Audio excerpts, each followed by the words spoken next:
Në ambientet e parkut Rinia në Korç vijon aktiviteti i kampit veror Miqësia, një nismë e Bashkisë Korç që organizohet për të 19 vit radhazi. Rreth 200 fëmijë po kalojnë ditë të mbushura me lojra, aktivitete argëtuese, sportive dhe edukative në një mjedis të sigurt dhe miqësor.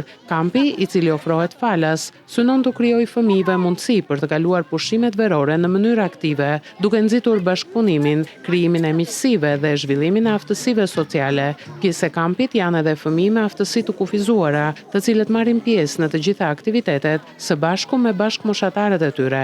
Organizatorët vlerësojnë se përfshirja dhe barazia janë ndër vlerat kryesore që promovon kampi, duke krijuar një atmosferë ku çdo fëmijë ndihet i mirëpritur dhe i vlerësuar. Për të 19 vit radhazi, Bashkia organizon përmes Drejtorisë të Kujdesit Social kampin veror Miqësia. Janë 200 fëmijë në këtë edicion të 19, në një nga kampet më interesante do të thoja referuar mesazhit që jep për gjithë përfshirjen.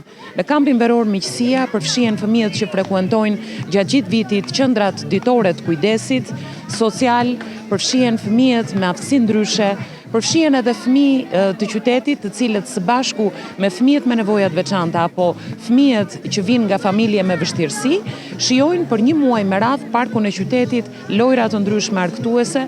Sigurisht kampi veror Miqësia vjen falas për gjithë fëmijët që frekuentojnë atë, dhe fakti që kërkesat janë gjithnjë e më të mëdha tregon jo vetëm interesin e bashkisë, por edhe atë që mesazhi për cilin ne kemi krijuar 19 vite më parë këtë kamp është përqafuar mjaft mirë në komunitetin e Korçës, pra fëmijët të gjithë së bashku pavarësisht kufizimeve apo vështirësive që mund të kenë. Kampi veror Miqësia është kthyer tashmë në një traditë të Bashkisë Korç, duke ofruar çdo verë një hapësirë argëtimi, edukimi dhe socializimi për qindra fëmijë të qytetit.